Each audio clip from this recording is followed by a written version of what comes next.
This video will serve as a tutorial for the last two questions of the previous sheet, also to teach you guys a little bit about chemical bonding. There are not any questions to answer for chemical bonding section, however, please take notes, and at the end of the video you should be able to answer what is the difference between ionic bonding and covalent bonding, what is the octet rule, and also how you would draw an atom or molecule in a Bohr model. Let's get started. The first question asks for atomic mass of gallium, where some percentage of it is composed of gallium-69 and the other percent is composed of gallium-71. Recall from our isotopes lesson that we say the full name of an element and then we say the atomic mass after it to specify that this is an isotope, right?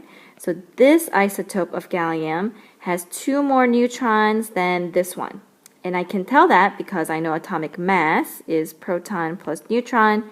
I cannot change the number of proton, it has to stay the same. Otherwise, I change what this is, right? So the only thing I can change to make it higher mass is this one, neutron. So if I were to ask you guys to find an average of these two numbers, you would simply add them together and divide it by 2, right? Okay, when I'm dealing with percents, I am essentially saying this. Pretend, if you will, I have 100 gallium atoms, where 60 of them has a mass of 69 and 40 of them has a mass of 71.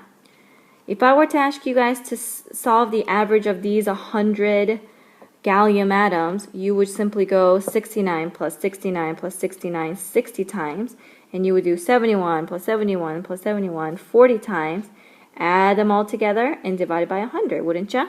Because that's an average. Now there's a simpler way to do this. The simpler way would be to say 69, okay, that's the mass, AMU, times by 60%, and then add that to 71 AMU, okay, because that's my other isotope, times by 40%. Now, if you don't know how to find the percentage of a number, then you need to come and see me, but I can just simply switch that over to a decimal, right? So let's do that. Pause this video and solve this out. Okay, have you got it? Well, 60% of 69 is 41.4, and 40% of 71 is 28.4. You add them together and you got 69.8 AMU. Now you want to check your answers. I know that more than half of it is made up of gallium-69, right? And a little less than half is of 71. And my number is close to 69. So yeah, it makes sense. So that's your answer. Second question. This one is asking for, how would you name this isotope? Remember that isotope's name is, you name the full name. So I would name it aluminum, full name. And then the number following it should be its atomic mass. So what should it be? Did you say 28? Good, because I have 13 protons and 15 neutrons, so I'd add them together. So its full name will be aluminum-28. Good job. Remember from our Mattersville Adams family story that electrons like to follow 2-8-18 rule, right? But in the suborbitals, which I began to talk about but I didn't finish telling you guys about, the electrons like to follow the octet rule. And this is the rule that we will go by when we're talking about chemical bonding. Now, what does this mean? This means that electrons like to fill up 8 of them, okay? They want to have 8 of them before they move on to the higher level. Except for the very first orbit. In the first orbit, they only like to have 2 electrons. And then henceforward, second, third, fourth orbitals, they like to have 8 of them. Now, they do this because they're trying to be like noble gases. I call this noble gas syndrome, and I don't know if other teachers call it that, but here are the noble gases, okay? It's the last group in the periodic table. And these groups, their outside is all filled up, like helium. They have 2, so in the first orbital, they only have 2, so it only has 1 orbit, and they're happy. And then we have neon next, so we have 2 in the first orbital, and the next 8, and they're all filled up, because they only have 10 electrons, right? And they're all happy. So all these other electrons want to be like them. So if you think about it, kind of like, if you think about the word nobles, nobles have a lot of money, they're always satisfied, they're probably always full because they're eating a lot, they have everything, they don't have room for anything else. And everybody else kind of aspires to be like the nobles, alright? Alright, let's talk about how I would draw these atoms in a Bohr model. Remember Bohr? He's the guy who assigned each electron into an energy level, right? So let's talk about hydrogen. So we have hydrogen right here. We have one proton and one electron. So in the first orbit, if you recall the octet rule, we have 1 in the first orbit, okay? And then helium would have 1, 2. And it's filled up. So if I were to have any more than that, more electrons than 2, then we would have to go to the second orbit, right? Just like carbon, which has 6. Sorry, this should be all the way over here. So I have carbon, 1, 2, and since I have 6 total electrons and protons, the first orbit is all filled up. I move on to the second one. 1, 2, 3, 4, just like that, okay? And neon, I have 10 protons and electrons, so the first one is 1, 2. So I have 8 more to go. 1, 2, 3, 4, 5, 6, 7, 8. Now, do I have to put them in pairs like that? We'll try to get in the habit of making sure they are paired up like this, because when you get into high school chemistry, then you're going to start to learn about where to really situate them.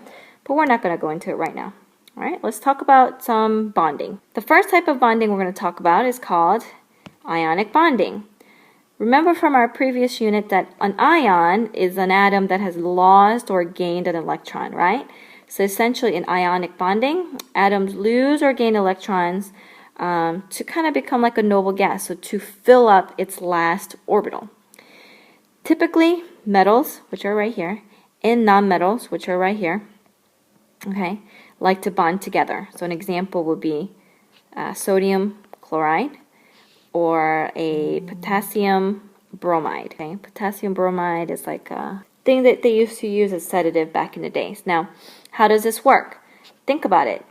Sodium has 11 protons and 11 electrons. So in its first orbit, I have 2. Now I have 7 more to go, right? So I have 1, 2, 3, 4, 5, 6, 7, 8, 9, 10 total so far. And then I only have one lonely one on the outside.